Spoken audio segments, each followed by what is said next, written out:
The following video contains spoilers for the Last of Us games, which you probably expect, but also spoilers for an array of other games, which you might not expect. I would also recommend watching this series in order, rather than beginning it here. Abby and Lev are in Santa Monica, where they're attacked by an unknown group while searching for a rumored Firefly base. Then Ellie is in Santa Monica, on their trail. And I will say I like how the game plays with our ignorance of the overall time frame here. Those day X markers are gone during this new act, and we don't know if Ellie's going to wander into the same fight we just saw, or what. Turns out that the people that attacked Abby are slavers, and Ellie gets a tip that they've been holding Abby for a while now. She assaults their compound, ends up enabling a whole slave revolt. Basically doing the right thing for the worst possible reasons, because she's still trying to find and kill Abby. And she does find Abby, literally being crucified. Now emaciated, a slim shadow of her former bodybuilding self, because months have elapsed since we last played as her. And when Ellie sees her, rather than killing her, she lets her cut Lev down. And Abby carries Lev away. Abby. And again, we have that visual rhyme to the beginning of the first game. One person carrying a smaller, more helpless person is deeply ingrained in this series' visual vocabulary. They're both this way. Abby is following the path of Joel. She's become a surrogate parent in a cruel world. In fact, she's better than Joel, because her expression of familial love doesn't doom the world. And as she tries to follow, Ellie stumbles. She can't keep up with Abby, who is disappearing into the mists ahead, outpacing her despite her emaciated form and the fact that she's carrying someone else. The first game ended with us controlling Ellie, and possibly keeping our distance from Joel because we didn't agree with his actions. And here, in the ending of the second game, we're forced to keep our distance from Abby, because Ellie isn't worthy. Her pursuit of vengeance over Joel's death has dragged her farther and farther away from the love Joel represented. Abby, who killed Joel, is now more worthy of stepping into his shoes than Ellie, because unlike Ellie, she spent the course of the game redeeming herself. And at this moment, I was prepared to forgive the game for all of its sins, because I am a sucker for elegant visual storytelling, and Naughty Dog has, once again, proved themselves a master at it.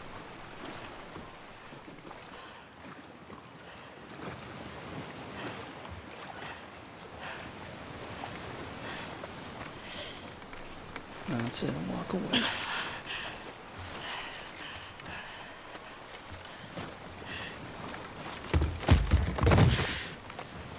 Damn it, Ellie.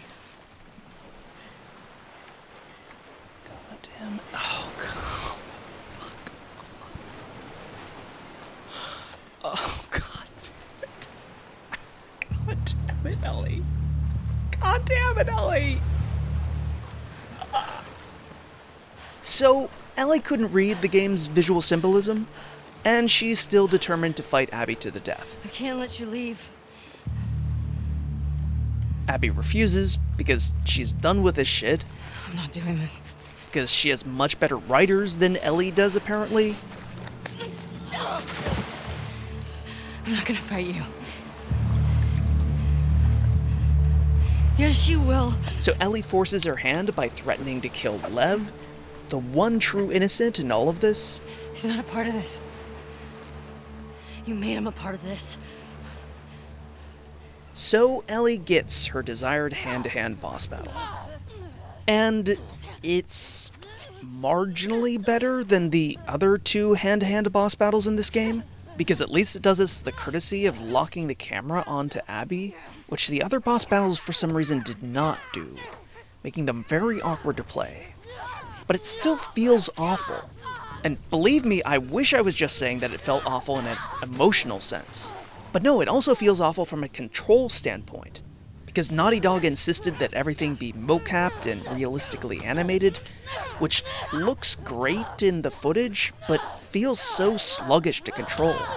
And the whole thing is about timing your dodges right, but the animations just don't work for that task, in any capacity. And it's hard in a way it shouldn't be and doesn't feel right. I played this game practically immediately after beating Sekiro, and if I could get the blocking and counter rhythm down in that game, there's no way in hell I should be challenged by The Last of Us. But I was challenged, because it doesn't feel right, which is not the right way to challenge a player. And then you finally get Abby down, and it's another press square moment. So yeah, we're gonna square Abby now, just like we squared everyone else in the game. But then, just as Ellie's drowning Abby, she remembers Joel and decides she can't.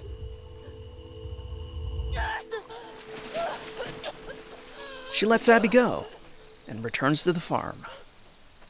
But you can tell because the color scheme has now shifted to that of Andrew Wyeth's Christina's World that a sad fate awaits her. Dina has left, just like she threatened to. And all that's left is a room full of Ellie's stuff, including Joel's guitar, which she can't play anymore, because Abby bit off her fingers. Ellie has lost everything in her quest for revenge.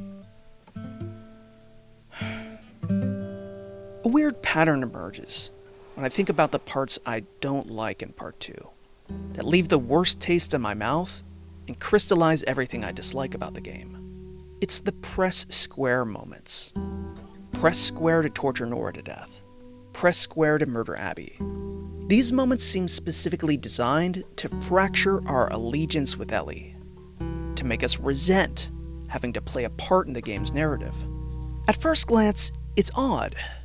Isn't Naughty Dog just repeating the same trick from the first game's ending, which I liked? Well, yeah, it's attempting to repeat the same trick, but it misremembers that trick, and the context that allowed it to work in the first game. So let's take a trip back in time to the 7th console generation.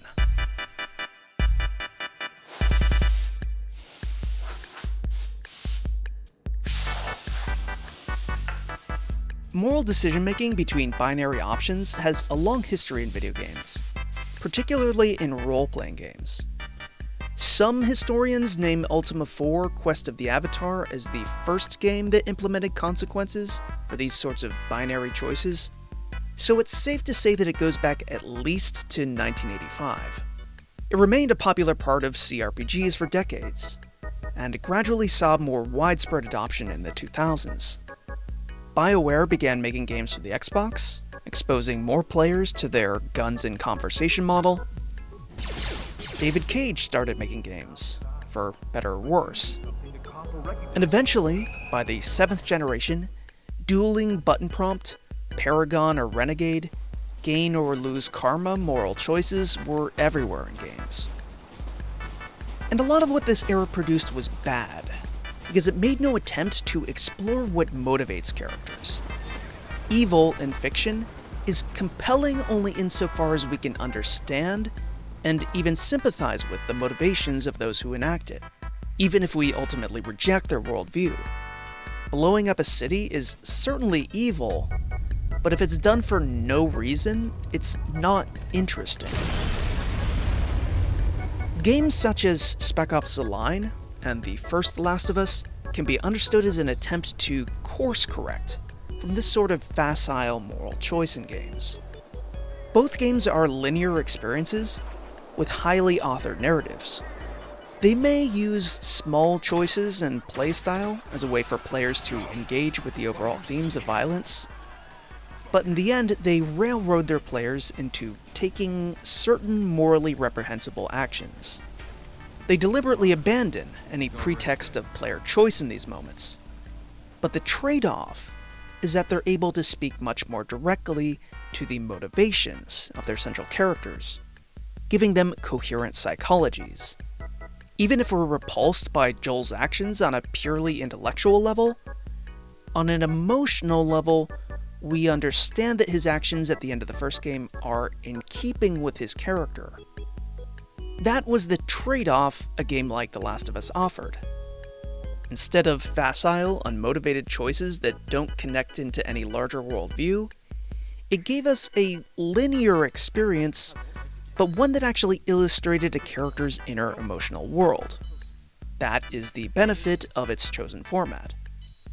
Given what I've just sketched out, of course I didn't expect Part 2 to offer dueling button prompts, giving the option to say, press circle to not torture Nora, or press circle to refrain from killing Abby. That would have turned Ellie's quest for revenge into a simple rehash of GTA 4, which gives you the choice of letting Nico spare Darko after tracking him down. And that choice in GTA 4, like so many of the other moral choices that popped up in games around that time, was poorly written. Sure, sparing Darko is a good choice rather than an evil one, but it's just as arbitrary and unmotivated as the decision to blow up Megaton in Fallout 3. So it's equally weightless and uninteresting. It doesn't connect to any real moral arc on Nico's part. The platitudes he spouts off to Roman in the car after sparing Darko inadvertently illustrate just how little sense this decision makes, given his character. Revenge would not somehow shut the book on what I have seen. Only those who die get closure. Living do not. We all know that in the next mission, he's just gonna go back to gleefully yelling out one-liners as he mows down dozens of men. In fact, why wait that long? You can start right now. The entire benefit of a linear narrative game like The Last of Us is supposed to be that, by the time you get to that moment where you subdued Abby, the decision Ellie makes doesn't feel arbitrary. It is instead properly motivated by everything we know about her and her values, and feels like a fitting end to her character arc, even if we disagree with the choice she makes. But judged by those standards, the game fails. We don't want Ellie to kill Abby in this final scene, because we've been out of alignment with Ellie for a large portion of the game. And everything we've seen during the Abby sections has pulled us farther and farther out of allegiance with Ellie as well. Assuming players were even still in allegiance with Ellie by the end of her Seattle portion, which I wasn't. But what we want and what Ellie wants are different things. So unlike with GTA 4, the writers are really on the hook now. They actually have to do their job. If Ellie is going to spare Abby, they need to portray why she does so. And what do they go with? Ellie remembers Joel in this moment, playing his guitar on his porch. And it's a pretty scene, but what does it have to do with anything? Well, here's what it refers to. The night of the dance, when Ellie confronted Joel after he made a scene. That was a big emotional reckoning for her. She took him to task again for robbing her of her chance to make a meaningful sacrifice. I was supposed to die in that hospital. But then told him she'd be willing to try and work toward forgiving him. I don't think I can ever forgive you for that.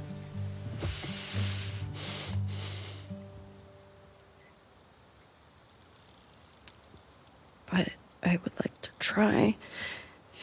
In retrospect, this is what that off-the-cuff mention of a movie night from the very beginning of the game was referring to. I was thinking of inviting Joel to watch a movie. Oh. You guys good? Yeah. An attempt on Ellie's part to reforge her relationship with Joel. Abby killing Joel foreclosed Ellie's opportunity to learn how to forgive him. But here in this moment, Ellie displaces this deep need to try and forgive Joel and transforms it into forgiveness for Abby. That's good character motivation, right? Well, no. Because of the game's relentlessly stop-start storytelling, we don't know this yet. That entire scene I just described is yet another flashback that takes the form of a coda, and the viewer doesn't see it until after the story is concluded. Can we just This game is obsessed with being clever. We want Ellie to spare Abby because we, as players, have experienced things she hasn't. But instead, she spares Abby because she has experienced things that the player still hasn't. Yeah, it's clever. But our allegiance with Ellie has been pushed so far past the breaking point in this game that it's really not the time to be playing additional tricks with alignment. Even replaying the game, and knowing what the scene with Joel on the porch referred to, I still didn't think it worked in the moment. Frankly, I would say, if Ellie is going to remember Joel in this moment, what she should be remembering is something the player can actually read at a glance. It could be the time that Joel told her they didn't have to go through with things. We don't have to do this. You know that, right? Or even those times when he snapped at her, said that when people die, you should move on and not dwell on it. How many times do we need to go over this? Things happen, and we move on. It's just... That's enough. Those moments arguably didn't represent Joel at his best. You don't bring up Tess. Ever. But that's what Ellie needs to hear right now. And so that's what she should be remembering. It would mirror the previous game's ending. Joel clings to a heroic memory about Sarah, and that's what makes him a monster. Ellie could remember Joel at his most inhuman, when he was most closing himself off from the world and others. And that memory could actually motivate her to finally stop being the monster she's become. In both cases, redemption would be tempered with irony. But at least in Ellie's case, the redemption would be real, rather than imagined. You get a nice little fit. Would it have worked? I think it would have been better than what we got, but I still don't know if it would have worked. The larger problem is that, in the context of 2020, Part 2 feels set in its ways.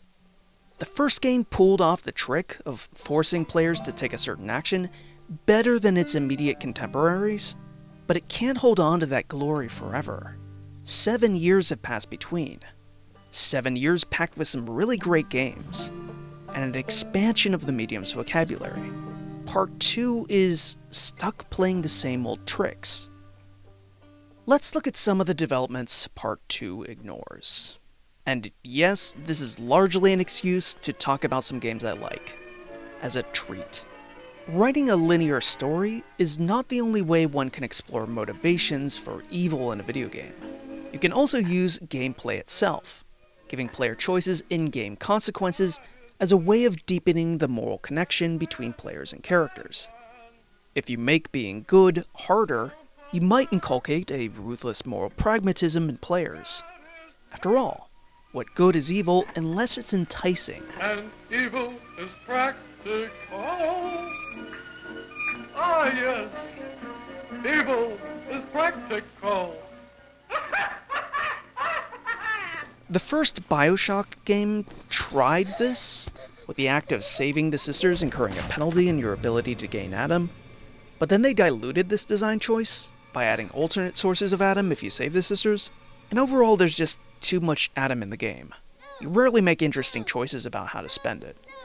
So, a notable attempt, but it doesn't really work. The option to never take the drug Joy in Lisa the Painful is a better example of this gambit at play, since at least that game is genuinely unafraid to get hard, making your decision to forgo a performance-enhancing but corrupting substance carry genuine weight.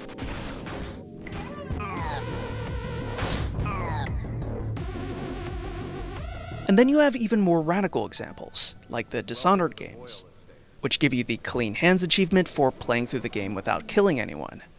Not even your assassination targets. If you're going for a no-kill run, you'll need to play in a very exploratory way. I know your mission tonight. We must speak. Privately. Searching every nook and cranny of the map for extra clues and story beats that will reveal to you how you can properly humiliate your main adversaries without taking their lives. I'm a friend of Pendleton's, and I've done a few favors for your cause. Meanwhile, if you don't care about your body count, you get to see a whole lot of satisfying mechanics you'll never see otherwise. Evil really works. evil works, and not against the self, against you. The result of evil are $42,000 a year on dividends alone. And imagine what the capital must be. If money is the root of all evil, give me the whole tree.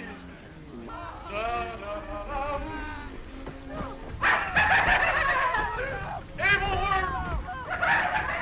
Evil really works. In fact, with Dishonored, we wade into a design strategy that's arguably distinct from simply making being good harder, in the straightforward sense that combat is more challenging. Some games also make the good options more obscure. They actively hide the choices available to you, meaning that you have to explore the game more thoroughly to discover for yourself the moral options it allows. I already talked about the Criminal Past DLC for Deus Ex: Mankind Divided in a previous video on fail states in detective games. In it, you can miscarry justice quite badly, and get railroaded into killing a man who's probably more valuable as a witness. But it's not like you're given some binary choice, press Q to be a good detective versus press E to be a bad detective. Being a good detective just requires you to be more observant. Important clues are highly missable. And if you don't find them, other characters will take advantage of your ignorance, try to use you for their own ends. As long as I'm talking about the Eidos Montreal Deus Ex prequel games, Human Revolution often gets a bad rap because of its ending, which was a simplistic button-press moral choice. It is a distinct step down from the first Deus Ex, where the endings you could get were partially dependent on your character build. Not every player will be able to get the new Dark Age ending because if you haven't upgraded environmental resistance enough, the toxic reactor environment will kill you. But I'm going to praise Human Revolution, because there's a bit in it I do quite like. The game offers the Pacifist achievement to let players know that a completely non-lethal playthrough is possible. At a certain point in the game, your VTOL is shot down, and your pilot, Farida Malik, is stuck inside. Malik's a likable character. You can chat with her between missions, and they made an effort to humanize her. And when you reach this moment, it seems impossible to save her, while maintaining a pacifist run of the game. There are heavy soldiers converging on her, and a military mech, just seemingly insurmountable to take on with non-lethal means only. So you have to make a choice. Continue your no-kill playthrough, or save Malik.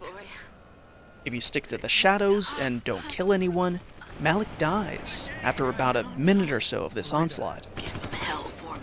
This was probably the end of many a player's pacifist run, because it seems so clear that you'll need to kill people to save her. But in fact, this is not a binary choice. You can still save Malik while maintaining a no-kill run. It's just unexpectedly hard. You need to find an optimal path through the level, and you need to move through it at a speed you're probably not used to if you've been working on a pure stealth build. There's got to be no crouching, no taking cover, just takedown after takedown, using up energy at a truly worrisome rate. So you might have to use those items you might have been stockpiling for the late game. And since the mech explodes when you throw an EMP at it, you may have to drag some unconscious bodies out of the blast radius, at the same time you're doing everything else. You have to learn a new playstyle quickly, and there's very little margin for error. And this feels right. Sticking with your principles shouldn't be just like 15% harder than taking the easy way out. Sometimes it should present a nearly insurmountable challenge. One that you hadn't even initially conceived to be possible. In fact, it seemed obvious that it was impossible. Hearing Malik get out safe and sound, while at the same time knowing that 10 soldiers are safe and sound asleep, having all been tucked in the past 90 seconds, is a really wonderful payoff. Thanks, spy boy. Anytime, friend. The Metro games are really fond of building entire game stories around these sorts of non-obvious moral choices and obscure out-of-the-way options. All 3 Metro games have good endings and bad endings, but the bad decisions that lead you to a bad ending are rarely obvious decisions. In deciding what ending you get, the games tally up how much insight you have, and you gather insight throughout the game in a variety of obscure ways. Sometimes it's obvious video game karma stuff, give the coin to the beggar, that sort of thing. But if you just do that, you'll still get the bad ending, because there are many more non-obvious ways to gain insight. Sometimes you need to stay and watch a vaudeville performance play out. Sometimes you need to hide in the shadows throughout the entirety of a conversation about religion that a bunch of enemies are having. And those who believe that the shepherds could not abandon their herd say that they watch over us still, directing our every step, but do not show themselves to us. These are bad people, and you'd probably be justified in killing them, but it's important to let them have this moment of human self-reflection. For they turned down their shepherds in the time of weakness. Metro Exodus actually surprised me. I had tailored my playstyle in these games around killing as few people as possible, because that was usually a good bet in the first 2 games for getting the most insight. But I failed to maximize my insight in one area of the game, because it turns out that doing so requires freeing groups of enslaved NPCs, and this actually requires playing more violently than I normally otherwise would in these games, picking specific fights rather than remaining a pacifist. One developer that pushes this approach of obscurity further than anyone else is FromSoftware. From's games are beloved for a lot of reasons, but one aspect of their games that I actually think is underrated is how they treat moral choice and role-playing. Obscurity in all things is the philosophy at From. Your player character is never told much by the sources of authority in these games, and for first-time players, it's rarely evident that you can do anything but put your blind trust in their plan. Diverting from their plan is not usually harder just from a pure combat perspective.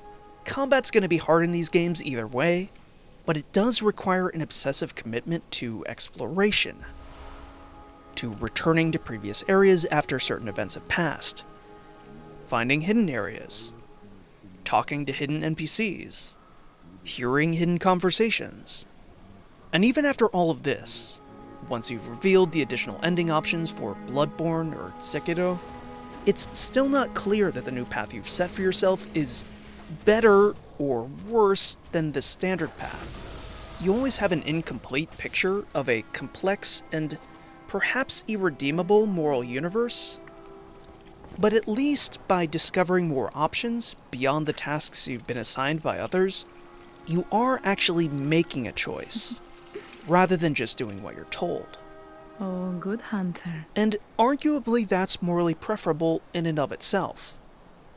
A key component of From's design philosophy is the single autosave slot. If you find out a choice had consequences you didn't anticipate, you can't just go back and load an earlier save, because you made that choice hours ago, and the game has been constantly overwriting your single save. This also feeds into another aspect of From's design, loop-based storytelling. Once you beat the game, that single autosave you have becomes a New Game Plus save. And now you have the option to explore more, and make different choices this time around, especially because you may have certain items that make certain areas slightly easier. What is it? So you can go places in a different order, and maybe catch a scene you missed the first time around. Undertale follows through on this sort of loop-based presentation beautifully. Undertale telegraphs pretty clearly from the outset that you can forego killing monsters and come to a common understanding instead. So in a way, it hews pretty closely to the usual good is harder than evil and you need to take the time to figure it out model. But in addition to this, the game really expands on subsequent playthroughs, particularly those in which you commit to a specific playstyle. The extra or alternative scenes present in the true pacifist route in particular really broaden your understanding of this world and its history. so your sense of your character as a moral agent within this world is significantly deepened if you take the time to replay it. NieR Automata does something quite similar. Your first playthrough tells a straightforward story, with a beginning, a middle, an end, bing bang boom. If you start a New Game Plus, you play as a different character.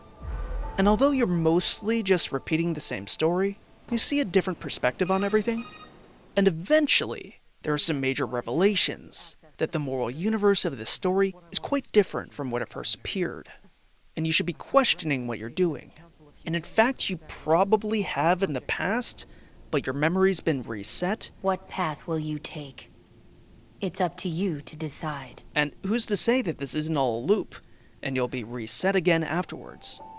Except the loop breaks due to major changes that take place in the first New Game Plus. And if you start a second New Game Plus, all of a sudden it's not a New Game Plus at all, but an entirely new chapter. The machine is breaking down, the loop has been broken, and you're on your own to find your own moral meaning in this world. And from here, there's a bunch of little choices you can make to see different endings. But once you've seen enough endings, the game indicates that the characters are still in a loop. No matter how many outcomes we see, they endlessly return back to where they began, and suggests that maybe the best thing to do now is delete your save file. However, in exchange, you will lose all of your save data. I think if you wanted to, you could make the argument that Last of Us Part 2 is a loop narrative, and belongs somewhere in the same family tree as NieR Automata. After all, you go back in time, and you replay the same 3 days from a radically different perspective.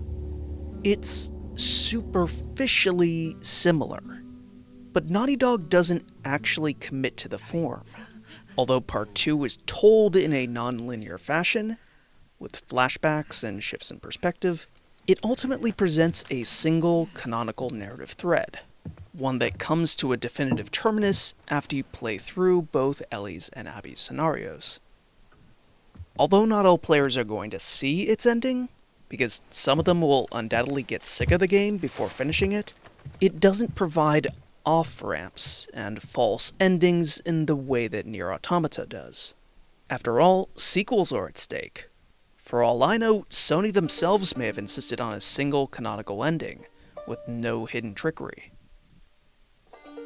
But what this means is that, although Part 2 carries the barest superficial resemblance to some genuinely great recent games that really push the boundaries of how to tell morally compelling stories in games, it isn't actually reacting to them in any meaningful way. Underneath the shiny surface innovations, its storytelling feels like a relic of games past. Can you imagine, and I'm just asking you to imagine, I'm not saying Naughty Dog should have done this, but can you imagine if, after Abby barges in on Ellie, it actually went right into a boss fight, rather than leaving us hanging? You play as Ellie rather than as Abby, and you have one chance to beat Abby. If you die, it autosaves. Ellie has died. That's the story. Roll credits. And only after the credits roll does the option to play as Abby open up. And then you see her story. And there's no boss fight at the end this time. Everything just plays out as you played it before. If you lost to Abby playing as Ellie, she wins here. But if you did manage to kill Abby, then you've spent these whole 3 days getting to know her and know Lev, and sympathize with both of them, but there's no way you can save her from your earlier actions. She dies because you killed her already. And then, only after having played as both Ellie and Abby, a New Game Plus option opens up, and you can play as Ellie again. But this time there are additional artifacts and pieces of environmental storytelling you can find, or scripted sequences you can witness if you poke around enough. Ellie can actually observe, learn more about the Wolfscar conflict, more about Owen, more about Abby. And if you do this, Ellie's behavior changes, and she can have the type of change of heart moment that the game already gives us, only this time it would be clearly motivated by her own changing awareness of the situation, rather than a Deus Ex flashbackina. And maybe this game would suck. I don't know. It could have all sorts of problems I'm not anticipating. All I can say for sure is that it would feel more plugged into the current state-of-the-art of video game storytelling, and there would be an actual payoff to the flashback dual protagonist structure, rather than it feeling like a bold gambit that ultimately goes nowhere and is completely hemmed in by Naughty Dog's love of fail states. So there you have it. 2 games that are bold and daring, yet conservative and calculating, that have some of the best character writing in the medium, and some of the worst implementations of the central relationship between player and character.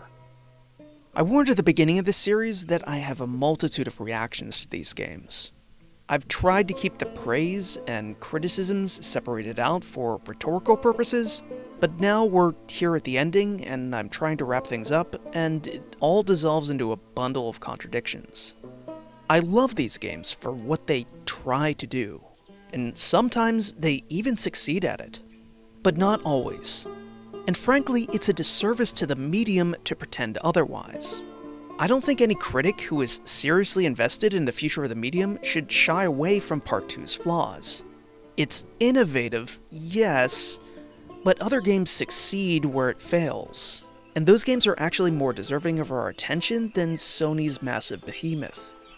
To anyone who's interested in what a shaggy hangout comedy might look like in a video game, you could play the Natural History Museum chapter, but I'd actually recommend that you play Wide Ocean Big Jacket instead.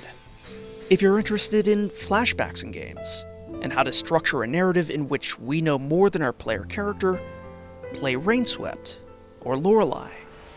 If you're interested in games that loop back upon themselves, giving you a chance over radically different campaigns to more fully understand the nuances of a central conflict, play Undertale or NieR Automata, or hell, even Fire Emblem Three Houses.